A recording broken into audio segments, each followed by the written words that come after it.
빗속의 깨달음. 다낭에서 배운 것. 여보, 이번 달 27일부터 30일까지 비어있어? 아내가 핸드폰 캘린더를 들여다보며 고개를 저었다.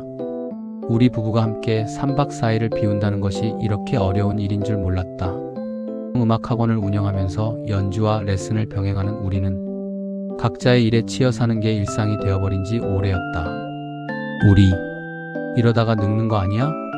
아내의 목소리에 묘한 서글픔이 묻어났다. 나도 같은 생각이었다. 돈을 벌기 위해 더 나은 미래를 위해 달려왔는데 정작 지금 이 순간을 놓치고 있는 건 아닌가. 알았어. 이번엔 내가 양보할게. 우리 무조건 가자. 다낭 어때? 아내의 눈이 반짝였다. 그렇게 우리는 2달 뒤 다낭행 패키지 여행을 예약했다. 출발 일주일 전부터 아내는 여행 준비에 한창이었다.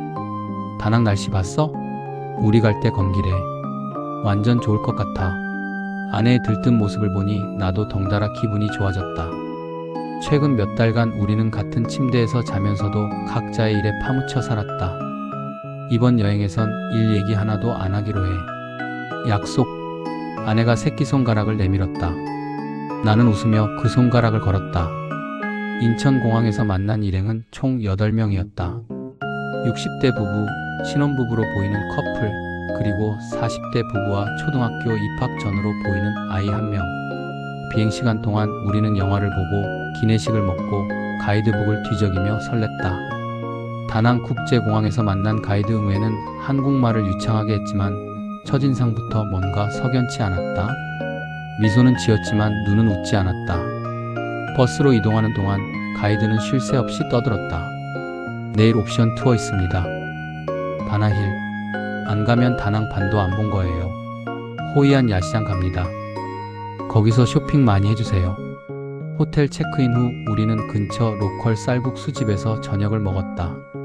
이거 진짜 맛있다. 한국에서 먹던 것과는 차원이 달랐다. 첫날 밤은 그렇게 평화롭게 지나갔다. 다음날 오전 미케비치는 정말 아름다웠다. 하지만 30분의 자유시간은 너무 짧았다. 점심은 단체 관광객용 식당에서 먹었는데 어제 로컬 쌀국수 집이 훨씬 나았다. 오후 문제의 특산품 센터. 직원들이 우르르 몰려오며 물건을 팔려고 했다. 가격은 호텔 근처 편의점보다 최소 1.5배에서 2배는 비쌌다. 우리는 끝까지 아무것도 사지 않았고 응웬 가이드의 표정이 굳어졌다. 우리는 개별적으로 돌아다녀도 되나요? 내가 물었다. 물론이죠. 하지만 혼자 다니시면 불편하실 거예요. 목소리에 불쾌함이 묻어났다. 호텔로 돌아온 아내가 한숨을 쉬었다. 이게 뭐야? 여행이 이렇게 피곤한 거였나? 우리는 계속 가이드에 대한 불평을 늘어놓았다. 셋째 날 아침 눈을 뜨니 빗소리가 들렸다. 일기예보에서 건기라고 했잖아.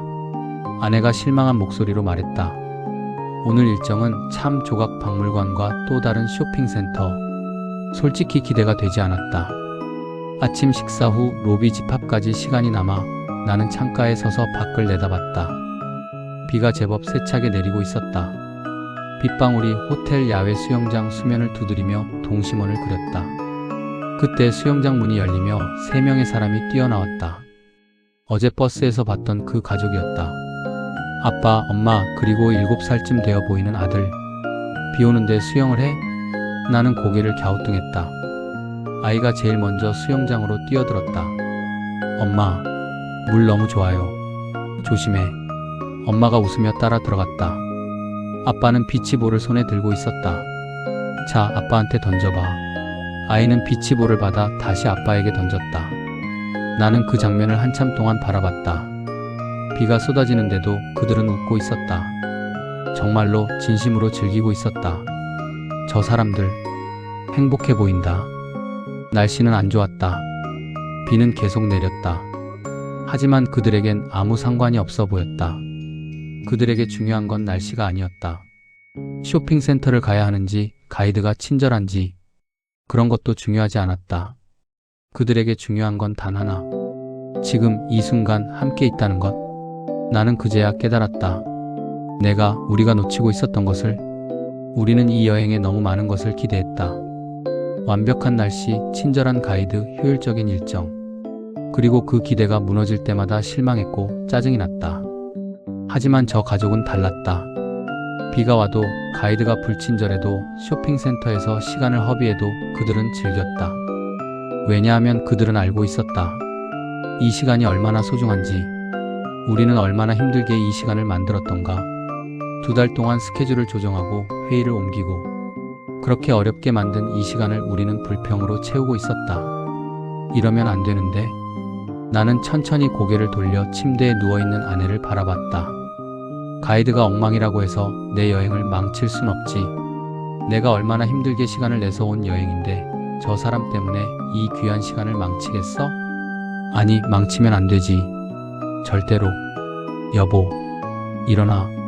우리 수영하러 가자. 뭐? 지금? 비 오는데? 응, 비 오는데? 나는 웃으며 수영복을 꺼냈다. 저기 저 가족 봐. 저렇게 즐겁게 놀고 있잖아. 아내가 창밖을 바라보더니 천천히 미소를 지었다. 진짜 저 사람들 대단하다. 우리도 저럴 수 있어. 아니, 저래야 해. 아내가 갑자기 일어났다. 좋아, 가자. 우리는 웃으며 수영장으로 뛰어들었다. 차가운 빗물과 따뜻한 수영장 물이 만나 묘한 온도를 만들어냈다. 아, 이거 생각보다 좋은데? 그 가족과 함께 우리 6명은 빗속 수영장에서 한참을 놀았다. 아이가 나에게 비치볼을 던졌다.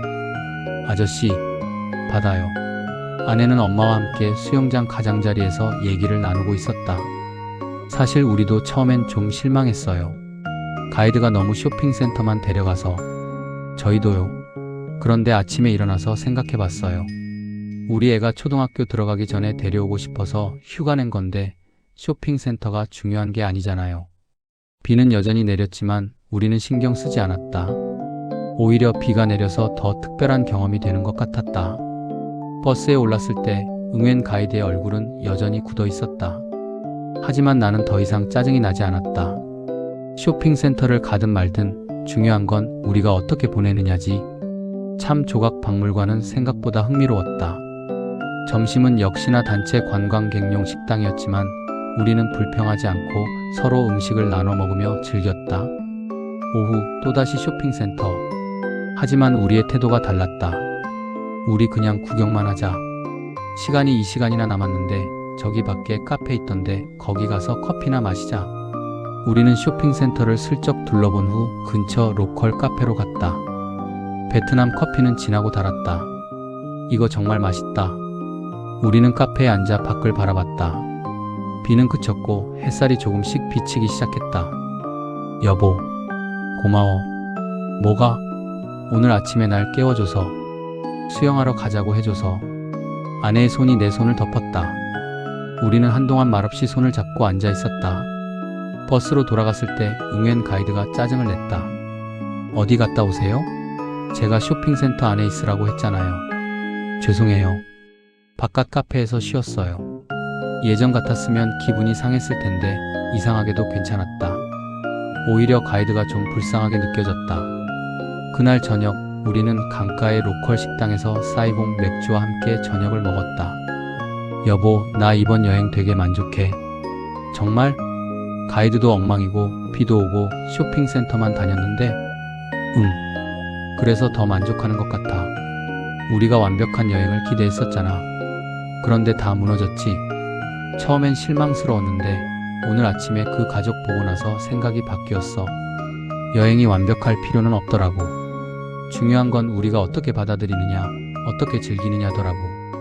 맞아. 생각해보면 우리가 진짜 원했던 건 뭐였을까? 완벽한 일정? 아니었잖아. 우리가 원했던 건 그냥 함께 시간을 보내는 거. 그걸 우리는 했어. 오늘 아침 빗속 수영도 하고 박물관도 둘이서 천천히 보고 카페에서 손잡고 앉아있기도 하고. 이게 진짜 우리가 원했던 여행인 것 같아. 여보, 이번에 한국 가면 우리 좀 더 자주 시간 내자. 한 달에 한 번 정도는 이렇게 둘이서 데이트하자. 우리는 다시 새끼손가락을 걸었다. 호텔로 돌아오는 길 야시장을 발견했다. 우리는 흥정하며 등불, 코코넛 오일, 커피 그리고 커플 팔찌를 샀다. 가이드가 데려간 쇼핑센터보다 훨씬 싸고 재미있었다.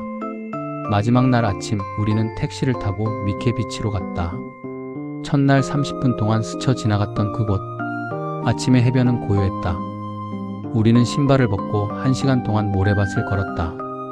여보, 이번 여행 정말 좋았어. 그리고 깨달은 게 있어. 우리의 삶도 여행과 똑같은 것 같아. 무슨 말이야? 있잖아, 우리가 이번 여행에서 배운 게 뭐였어? 완벽한 조건이 아니어도, 주변 환경이 안 좋아도 우리가 어떻게 받아들이고 즐기느냐에 따라 여행의 질이 달라진다는 거잖아. 우리 삶도 마찬가지인 것 같아. 주변 환경이 완벽할 순 없어. 회사에서 스트레스 받을 수도 있고 돈이 부족할 수도 있고. 하지만 그게 우리 삶을 망칠 순 없잖아. 빗속에서 수영했던 그 가족처럼 우리도 어떤 상황이든 즐기고 의미를 찾고 행복할 수 있어야 하는 것 같아. 이번 여행이 완벽하지 않았지만 어쩌면 그래서 더 좋은 여행이 된 것 같아. 우리한테 중요한 걸 가르쳐 줬으니까. 여보, 우리 한국 가서도 이렇게 살자. 부족한 게 있어도 불편한 게 있어도 그것에 굴하지 말고 우리의 한 번뿐인 삶을 아름답고 풍성하게 만들어가자. 아내의 눈에 눈물이 글썽였다. 응, 그러자. 우리는 포옹했다. 파도 소리가 우리를 감쌌다. 공항으로 가는 버스에서 응엔 가이드가 물었다. 선생님 부부는요? 나는 진심으로 미소 지으며 대답했다. 저희도 정말 좋았습니다. 감사합니다. 빗속 수영을 함께했던 가족과 작별 인사를 나누며 연락처를 교환했다. 비행기에서 아내가 말했다. 이번 여행, 우리 인생에서 계속 기억될 것 같아. 나도 그래. 어쩌면 가장 의미 있는 여행이었던 것 같아. 그로부터 2년이 지났다. 우리는 약속을 지켰다. 한 달에 한 번은 꼭 데이트를 했다. 일은 여전히 바빴지만 우리는 더 이상 일에만 매몰되지 않았다. 힘든 일이 있을 때마다 우리는 다낭을 떠올렸다. 빗속에서도 수영할 수 있었잖아? 그 한마디면 충분했다. 회사에서 스트레스를 받아도 클라이언트가 까다로워도 우리는 포기하지 않았다. 왜냐하면 알았으니까. 환경이 나의 삶을 정의하지 않는다. 내가 어떻게 살아가느냐가 나의 삶을 정의한다. 어느 금요일 저녁 다낭 특가 여행 상품 광고를 보며 아내가 물었다. 이번엔 자유여행으로 갈까? 나는 웃으며 대답했다. 패키지로 가도 괜찮을 것 같아. 어차피 중요한 건 우리가 어떻게 즐기느냐니까. 맞아. 그러면 이번엔 응웬 가이드가 또 나와도 괜찮겠네? 응. 이번엔 그 사람이랑도 친하게 지낼 수 있을 것 같아. 창밖으로 서울의 야경이 보였다. 우리는 손을 맞잡고 그 풍경을 바라봤다. 부족한 것이 있고 불편한 것이 있더라도 그것에 굴하지 않고 한 번뿐인 나의 삶을 아름답고 풍성하게 이뤄가리.